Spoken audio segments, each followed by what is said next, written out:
Cette chaîne existe grâce à votre soutien sur Utip et vos partages sur les réseaux sociaux. Tous les liens utiles sont dans la description, je compte sur vous. Salut à vous pauvres mortels et bienvenue sur Comics Rise, la chaîne qui lit à travers les pages de vos comics. Si on se retrouve aujourd'hui, c'est pour parler de la fois où Captain America a démantelé un trafic de drogue dans une école. Et ouais, ça sent la grosse action, ouais.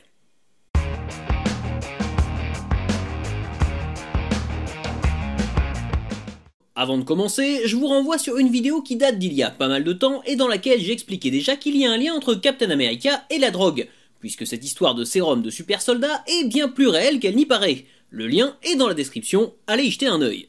Mais aujourd'hui, on va parler d'un comic book paru en 1991 et distribué gratuitement.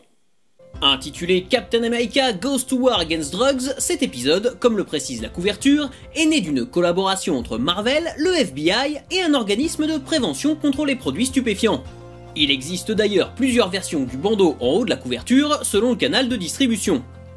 Si la couverture est réalisée par John Romita Sr., on retrouve au dessin Sal Velluto, un artiste qu'on a pu voir œuvrer sur des séries comme Power Pack, Moon Knight ou Black Panther. Le scénario est signé Peter David, célèbre pour son incroyable run de 12 ans sur la série Hulk, mais aussi pour son travail à la télévision sur Babylon 5 ou Young Justice. Notre histoire commence quand Captain America intervient pour démanteler un trafic de drogue. Alors que la Sentinelle de la Liberté donne une bonne leçon à ces vils fabricants d'opioïdes, nous découvrons qu'il est observé par d'étranges créatures depuis un vaisseau spatial. Ces créatures sont les Tsin, un peuple extraterrestre cherchant à envahir la Terre. Mais la nature combative des humains inquiète les aliens, qui cherchent un moyen de les soumettre à leur volonté pour rendre leur conquête plus facile. Aussi, après une brève observation de nos modes de vie, les Tsin déduisent que la drogue peut altérer le comportement des humains et les rendre plus dociles. Ils décident donc de mener une expérience et de tester l'effet d'une drogue de leur cru sur l'humanité. Alors qu'il aurait suffi de 2-3 polémiques sur Twitter pour faire diversion, mais bref. Pendant ce temps, dans l'Ohio, le jeune Case Wilson écrit une lettre à Captain America pour lui signaler un problème dans son école. Son meilleur ami, Mitch Baskin, est un joueur de baseball à la carrière prometteuse, mais depuis quelque temps, son comportement est bizarre. C'est tout là, y a rien d'autre ? Oui, c'est tout. Case n'a que des soupçons, mais Steve Rogers décide, par acquis de conscience, d'aller assister à un match des Eagles.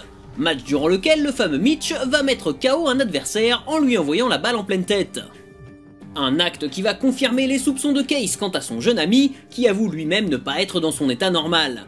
Il faut dire que quelques pages plus tôt, on a pu voir Mitch acheter de la drogue à un sosie texan de Cadmerade, il était donc clairement défoncé pendant le match.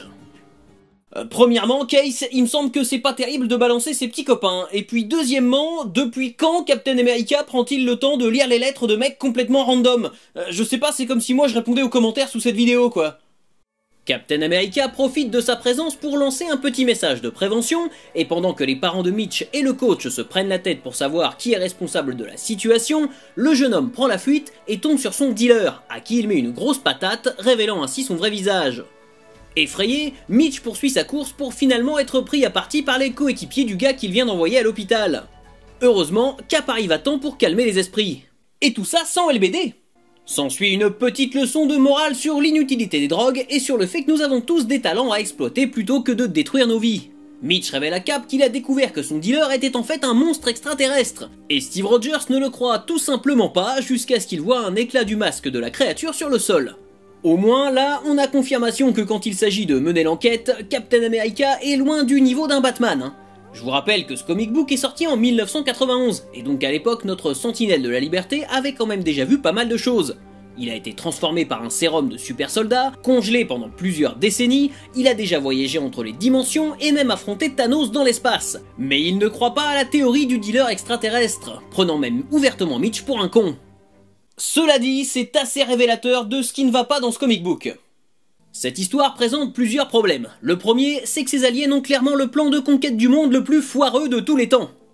Au début du numéro, on comprend que la stratégie des Tsin est d'utiliser leur drogue pour altérer l'esprit combatif des humains. Jusque-là, l'idée semble acceptable.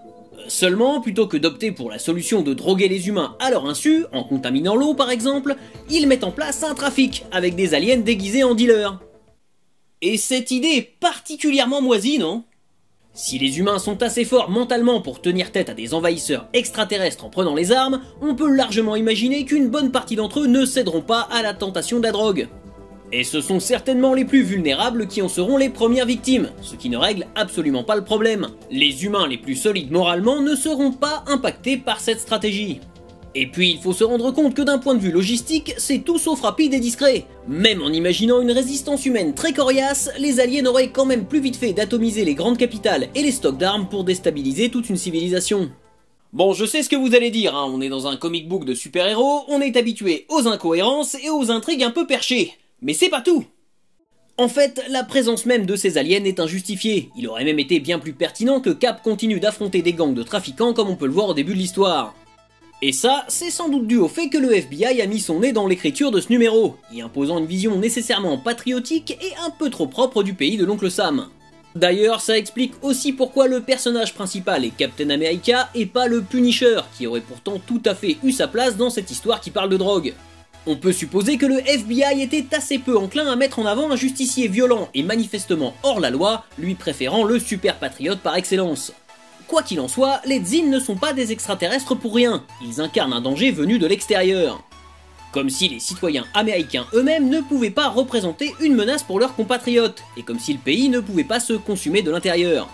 De là à y voir un idéal un brin nationaliste, voire limite raciste, il n'y a qu'un pas, et ça même si cette histoire s'adresse à de très jeunes lecteurs. Bon, après tout, ça reste un comic book produit pour faire de la prévention, hein, c'est pas comme si c'était canonique pour l'univers Marvel. Et merde. Car oui, cette histoire d'alien dealer de schnouf de l'espace aurait pu s'arrêter là si un gars chez Marvel n'avait pas décidé de lui donner une suite en 1994, intégrant ainsi officiellement les Tzin à la galerie de personnages de la Maison des Idées. Cette suite, intitulée Drug Lords, est scénarisée par George Caragon et dessinée par Colin Doran. Pour l'anecdote, George Caragon, qui avait travaillé sur diverses séries comme Les Maîtres de l'Univers pour Marvel ou The Legend of Zelda pour Valiant, connaîtra un énorme succès dans les années 90 avec les comic books pour adultes Penthouse Comics. Un succès qui le conduira à tous les excès, notamment en matière de drogue, puisqu'il deviendra un gros consommateur de cocaïne. Accusé de détournement de fonds et viré de son propre magazine, il se suicidera en sautant du 45e étage du Marriott Marquis Hotel, l'hôtel le plus haut de Times Square, en écoutant le thème de James Bond sur son Walkman. Bah dis donc, c'était vraiment très rigolo comme anecdote! Cette histoire voit donc une nouvelle fois Captain America faire face aux terribles Tzin, mais ici, il pourra compter sur l'aide des New Warriors. Une équipe de jeunes héros apparue pour la première fois en 1989 et que l'on pourrait comparer aux Teen Titans de DC Comics. Elle compte dans ses rangs Night Thrasher, Speedball ou encore Namorita, mais j'y reviendrai peut-être un autre jour. Ce numéro un peu spécial s'ouvre avec Cap et les New Warriors faisant face à une drôle d'équipe de super vilains, puisque le nom de chaque membre est inspiré d'un terme désignant une drogue. Ouh là là là là là là là. Steve Rogers comprend que tout cela est lié aux événements qu'il a vécu quelques mois auparavant, et que cette équipe de super vilains est donc le fruit de l'expérience des terribles Tzin. On découvre ensuite que ces pauvres bougres ont été rendus accros à la drogue de l'espace par les aliens et qu'ils sont donc contraints d'obéir à leurs ordres pour recevoir leur dose. Au final, Captain America va mettre une bonne raclée aux Tzin et tout ça va se conclure sur le sempiternel message de prévention qui va bien. Bon, je vais être très clair, j'ai dû scanner cette histoire moi-même parce qu'elle est totalement introuvable sur internet, et en général, ça veut tout dire. Drug Lords est un récit qui n'est ni intéressant, ni pertinent, ni même efficace, tout simplement parce qu'il est ridicule. Certes, faire participer les New Warriors, censés surfer sur la vague du jeunisme pour toucher un nouveau public, c'est pas une mauvaise idée, mais c'est clairement la seule chose à sauver dans ce numéro. Là où la première histoire réalisée avec le FBI était déjà un peu simplette, on est ici clairement face à un scénario qui n'a aucun sens. J'en suis même venu à me demander si le but de ce comic book n'est pas en fait de totalement décrédibiliser la prévention en matière de drogue. Et quand on connaît l'histoire de George Caragon, eh ben c'est presque plausible. On parle de la pub pour le traitement contre l'acné à l'arrière du numéro ou je m'arrête là? Si c'est moins fréquent aujourd'hui, il fut un temps où il n'était pas rare de voir les héros préférés des enfants faire de la prévention contre la drogue. Certains d'entre vous se souviennent peut-être de ce fameux clip dans lequel les Tortues Ninja incitent les enfants à manger de la pizza plutôt qu'à se défoncer. Alors que les deux ne sont pas incompatibles! Ce genre d'initiative est certes louable, mais rarement très efficace à mon avis. Premièrement parce que le cheminement vers une addiction est toujours bien plus complexe qu'il n'est représenté dans ses œuvres à visée préventive, et deuxièmement parce qu'un comic book ou un dessin animé ne pourra jamais remplacer l'éducation et tout un tas de facteurs sociaux qui vont déterminer les comportements de chacun. Quoi qu'il en soit, je me suis bien marré en écrivant cette vidéo, et je crois que c'est l'essentiel. Si vous aussi vous aimez les comics un peu what the fuck, je vous encourage à aller découvrir d'autres vidéos sur ma chaîne, notamment celle où je parle de l'improbable rencontre entre Superman et le lapin de Nesquik. Mais aussi l'épisode consacré à l'adaptation en comic book du film Cyborg avec Jean-Claude Van Damme, parce que c'est sûrement l'un des trucs les plus inutiles que j'ai pu lire. Si vous êtes friand de légendes urbaines un peu perchées, le lien entre Captain Marvel Jr. et la coupe de cheveux d'Elvis Presley devrait vous plaire. Et puis enfin, pour rester dans le domaine de l'addiction, ma vidéo sur Martian Manhunter et son amour pour les Oreos mérite que vous y jetiez un œil.